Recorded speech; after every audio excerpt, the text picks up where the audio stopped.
Java practical number 4 මේකදී අපි ඉගෙන ගන්න බොහොම සරල දෙයක් අපිට මෙතනදී find total and average දීලා තියෙනවා. ඉතින් ටීචර් කෙනෙකුට අවශ්‍ය වෙනවා එයාගේ ස්ටුඩන්ට්ස් ලා කීප දෙනෙක්ගේ ලබාගත් ලකුණු ටික array එකකට දාලා තියෙනවා. ඒ දාලා තියෙන arrays ටික for loop එකක් පාවිච්චි කරලා මෙතන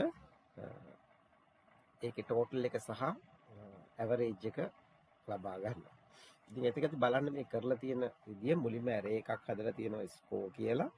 ඊළඟට ඒ හදා ගන්න array එකට අගයන් ටික assign කරලා තියෙනවා.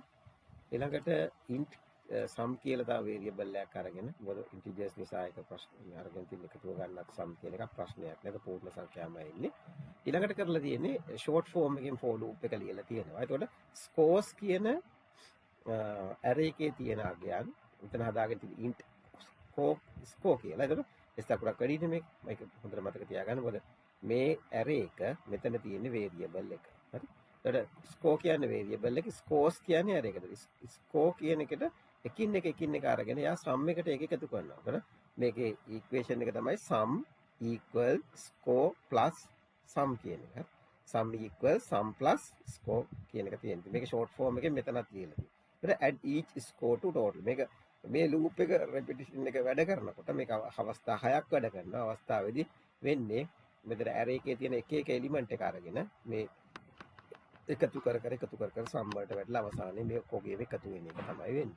ඉතින් double average කියලා හදන්න මේ අවස්ථාවේ double array එකක් ගන්න. ඒක තමයි බලන්න මෙතන integer එකක් sum එකට ගත්තට average එකට double ගන්න. මොකද දශම සංඛ්‍යා සඳවා ගැනීම හැකියාවක් නැහැ integer වල. ඒක නිසා double ගන්න දශම සංඛ්‍යා රඳවල තබා ගන්න පුළුවන් වෙනවා. ඊළඟට average කියන variable එකට කරන්නේ sum කියන මෙතන තිබුණ එකතුව එන එක scores.length කියන්නේ මේකේ තියෙන elements ගණන.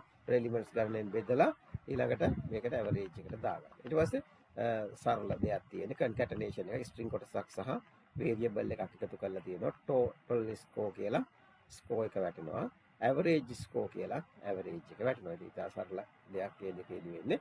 ඉතින් මේ විදිහට අපිට output එකේ බලා ගන්න පුළුවන් total score සහ average score කියන එක. මේ විදිහට total score වල දශම සංඛ්‍යාවක් නැහැ. මොකද integers නිසා මේකෙදි මෙතන දශම සංඛ්‍යාවක් ඔයාලට බලා ගන්න පුළුවන්. මොකද ඒක double value එකක් නිසා. right? ඒකත් මතක තියාගන්න. integer සහ double අතර output එකේදීත් අපිට යම් වෙනසක් හඳුනා ගන්න පුළුවන්. ඊළඟට find maximum and minimum. දැන් අපි බලන්න ඊළඟ ප්‍රැක්ටිකල් එකේදී you are building weather app. ඉතින් මෙන්න මේකේදී weather app එකක් තමයි අවශ්‍යතාවයක් වෙන වෙලාවක්. component that detects the highest and lowest temperature of the week. දැන් එතකොට අඩුම සහ වැඩිම උෂ්ණත්ව කැල්කියුලේට් එකක් තමයි මෙතන කරන්න වෙන්නේ. ඉතින් මේක කරන්න නම් iteration data ටික අරගෙන ඒක iterate කරන්න වෙනවා array එකක් through. හරි. බලමු මෙයා කොහොමද කරලා තියෙන්නේ කියලා.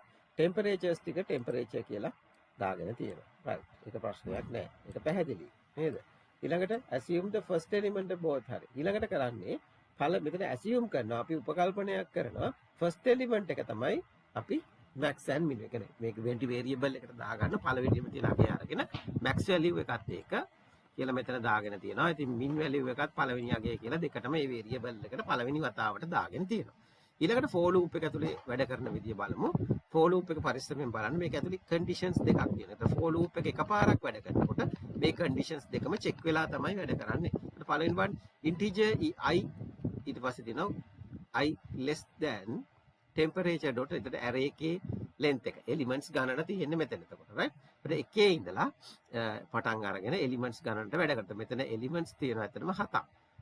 මේක වැඩ කරන්නේ එතකොට අවස්ථා 6යි. එකේ ඉඳන් 7 දක්වා වැඩ කරන්නේ. ඒක නිසා එකේ ඉඳන් එක I වලගේ එක වෙනවා temperature dot length එක වෙනවා 7ක්. ඒ කියන්නේ එකේ ඉඳලා 7 වෙනකන් වැඩ කරනකොට 1 2 3 4 5 6 විතරයි අවස්ථාව දෙන්නේ. 7 වැඩ කරන්නේ නැහැ. මොකද 7ට වඩා වෙන අවස්ථා 6ක් මේක වැඩ කරනවා. පළවෙනි අවස්ථාවේදී බලන්න temperature.i කියන එක විශාලද බලනවා max එකට වඩා. right. දැන් max එකට වැටලා තියෙන පළවෙනියා කියන 28නේ. ඒ කියන්නේ 28ට වඩා පළවෙනි එලිමන්ට් එක. ඒ කියන්නේ 32 කියන අගය විශාලද බලනවා. එහෙම වුණොත් වෙන්නේ මොකද්ද? temperature i මේ condition එක true වුණොත් එතකොට විශාල කෙනා වෙන්නේ 32 කියන කෙනා. අන්න එහෙම වුණොත් ඇත්තට මෙතන ඒක true වෙනවා. එතකොට වෙන්නේ ඒකෙදි ටෙම්පරේචර්